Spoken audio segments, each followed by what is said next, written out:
Hello, I'm Steve and welcome to Mental.Health.Triathlete. Now, if you're a regular on the channel or if you've looked at the content I've produced previously, you may have seen a video a couple of months ago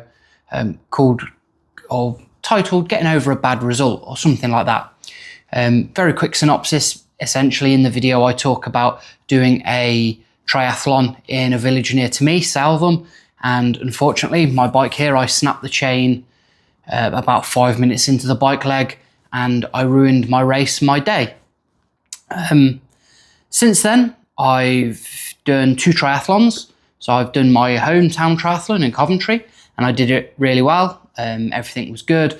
I set a new PB for swim and for the run, I believe, which was all great. And I've done another one, which was, this is being filmed on Tuesday, which would have been the Sunday past, which was the autumn version of Southam Triathlon. Now I signed back up to the event with the whole idea of going back, smashing the event, getting my medal and being proud that I beat the event that beat me. And so I booked in with the whole idea of me going and completing and being happy. Unfortunately, that is where this tale takes a bit of a turn. So I got to Southam, I set my bike up, I got all of my transition gear ready, I did my stretches, I had an energy gel as you do just to help get me in the right mindset, and I was ready to go. I got into the pool for the swim, I set off, I paced myself really well. My biggest problem, and the biggest problem I've seen with a lot of amateur level triathletes, especially of my level, beginners, they always go too fast on the first 1 or 2 lengths of your swim, usually the length being 25 meters. And I passed a few people. I think I did a very good swim. Still haven't seen the results, so I don't know my timing, but I think it may have been quite a good time. Got out the pool. I jogged very slowly into transition 1 or T1. I didn't run like I usually do. The idea of I wanted to conserve the energy, wanted to get to transition 1 and just not take my time, but not rush. I wanted to make sure everything was right because I really wanted to beat this event. I unclipped the bike and I jogged out of transition, jumped on the bike, feet slipped into the shoes, and I was away. The first milestone of the event was getting past the point of where I snapped my chain last time. Got to that point, sailed past it, carried on, and was really happy and really confident with where we were going. Coming out of that point, you get to one of the main roundabouts on one of the main A roads just outside of Southam. I've gone over this, taken the second exit as we should, and come to a row of hills. So I did the first up and down really great.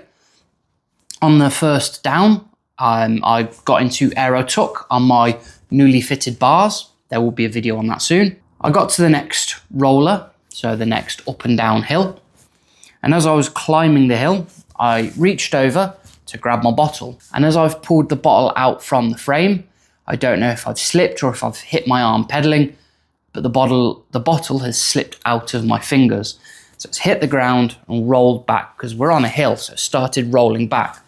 I've pulled to the side of the road. Instead of unclipping, I've just pulled my feet out of my shoes. I was in a bit of a rush. I wanted to collect my bottle. So I've put the bike on the side of the road and I've ran down the wrong side of the road to collect my bottle. Grabbed it, looked up to see another competitor coming, so I wanted to get out of the road for them. Ran to the bike, got the bike out of the road, let them pass me.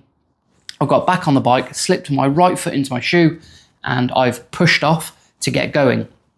I've placed my left foot on top of my left shoe just to get the speed going, and then I tried to get my left foot back in my left shoe, and I just couldn't do it. And so I was resigned to the fact that I wasn't getting my left foot in this shoe. Not an issue. I decided to carry on with my right foot in my shoe, being able to transmit all power, and then my left foot being on top of my shoe, only being able to transmit the down power. I was resigned to the fact that I was a bit lopsided, but I could continue, and I wanted to finish.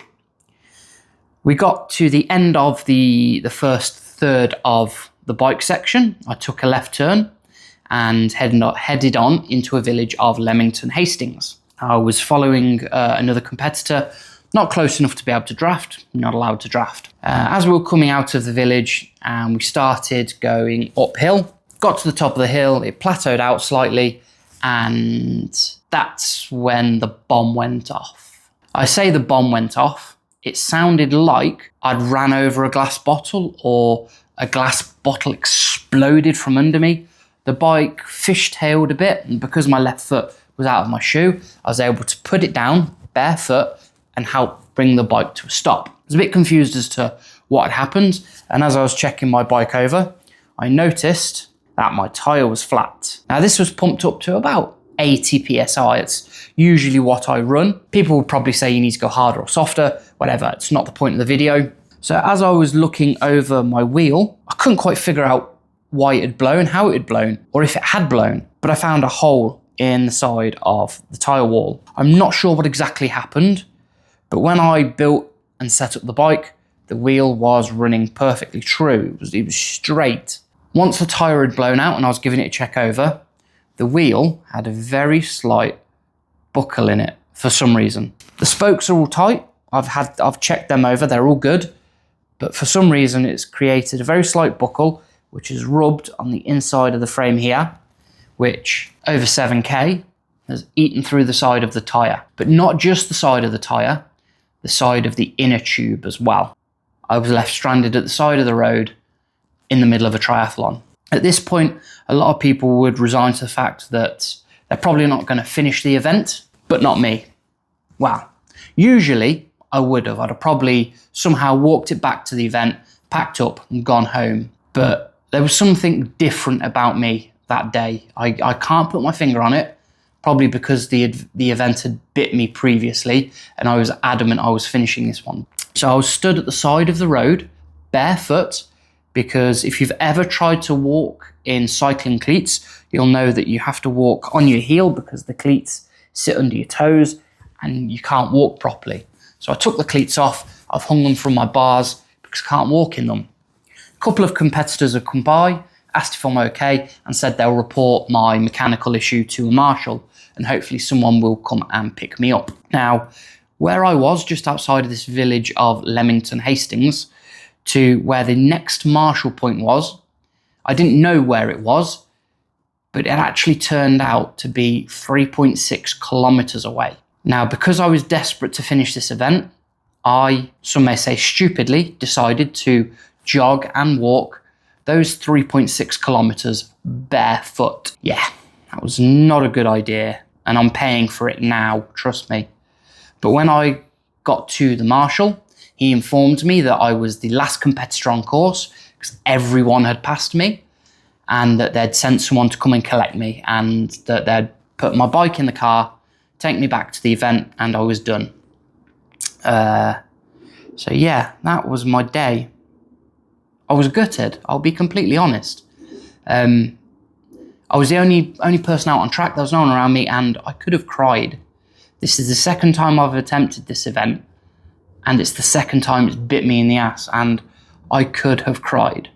I spoke to the guy who picked me up in the car and said, look, is there any possibility that when we get back to the event, I could potentially, you drop me outside the gate, I could take the bike out and I could run into transition with my bike, put my shoes on and finish the triathlon. Because at this point, I was the last competitor on course.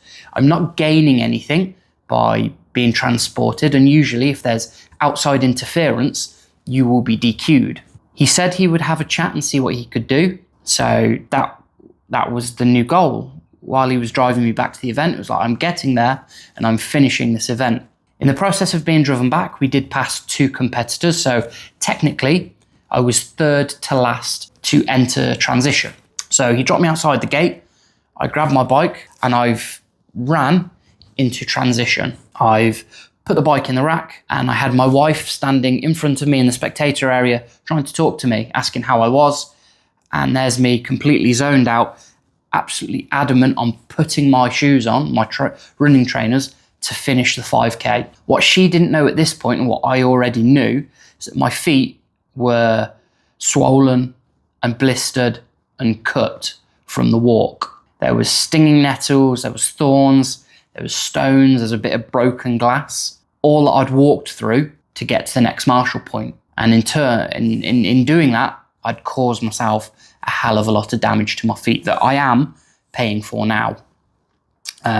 So she didn't know I was in absolute agony just jogging into transition.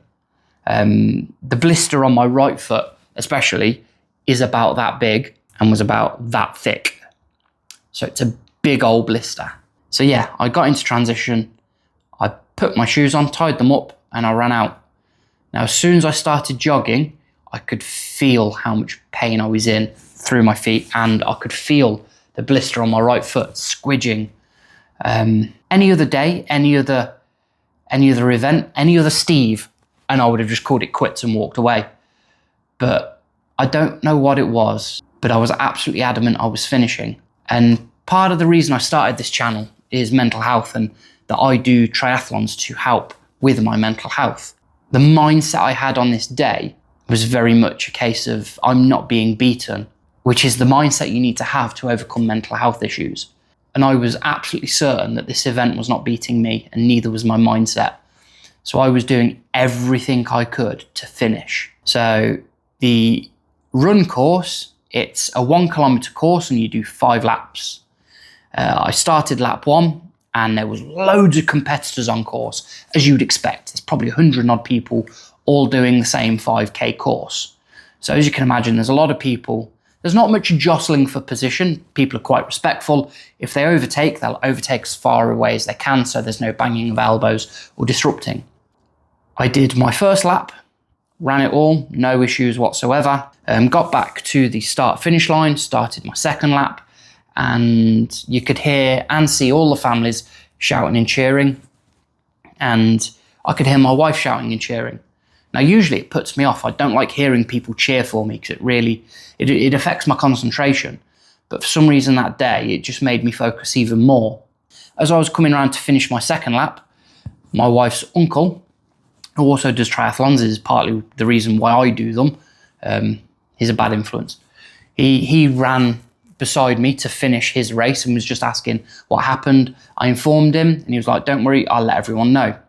So I finished my second lap, started my third, and I got to the point sort of halfway round the third lap. Luckily, people couldn't see me at this point, where the pain was unbearable in my feet, like actually unbearable. I had to stop. But I was adamant I was not stopping dead. I walked. So I walked about a quarter of the course. And then when I got to the point of where people could start to see me, I started running again. I needed that break. My feet needed that break. The next lap and a half, the end of lap 3 and all of lap 4, wasn't really eventful. The only thing that I do remember is every lap I was taking, the course was getting emptier and emptier, and I was seeing less and less people. And when you pass the start-finish line and you see more and more people gather and less people on the event, that in itself is a massive kick in the balls, because you know people are finishing, they've gone through it all, and you're still having to slog it out. And people are watching you have to slog it out because of what happened. They've already finished because everything's gone well for them, but you've had issues. And yeah, in my own head, it was not a good feeling.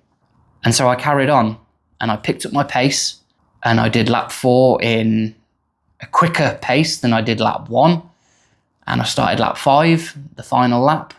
About a third of the way around, I actually started crying up a little bit. I welled up and cried because the last time I did this event, I didn't finish it because I snapped my chain. And then this event was biting me as well. And I don't know what it is about the Southam Triathlon, but it just seems to hate me. At this point, there was me and 2 other competitors on course. That is it. That is how far behind everyone I was. I wasn't able to pace myself on anyone else. I wasn't able to run near anyone. I wasn't able to talk to people. I was just on my own. And running on your own is a very lonely place to be, because you just end up inside your own head. And again, for mental health, it's not a good way to be. But I had to push through that barrier. Anyway, I come round the last bend and it was the start finish ahead of me. And I could see everyone at this point, all the event organisers, all of the competitors, all the family, all my family was sitting there, and you could hear them cheer. And none of them knew me at this point. They only knew me as the person who'd had the mechanical, or the person who blew out his tyre. That's all they knew me as. But as soon as they saw me come around that final bend and I had just a straight, everyone started cheering. And it's an amazing feeling. I'll be honest, it is an amazing feeling having everyone cheer you on. Unfortunately, they were cheering me on for the wrong reason, because I'd had a mechanical issue with this bike. But I was adamant I was finishing, and I did. I finished. I finished the Southam Triathlon, despite the fact it tried to ruin my race. Now, you probably can't see it from there because the wheel is behind me, but this is absolutely flat. Let me see if I can roll it forward a bit. So when I say it is flat, it is flat. It's not the bike. I'm not superstitious to say it's the bike's fault. It's not. I've done 3 events with it. 2 I've failed, or 2 I've had mechanical issues. 1 I didn't, and that was the Coventry Triathlon. So it's not the bike. If I was to be superstitious, the only 2 triathlons my mum and dad have come to watch me at is where I had mechanical issues. So they're the issue. They're not, honestly, but still.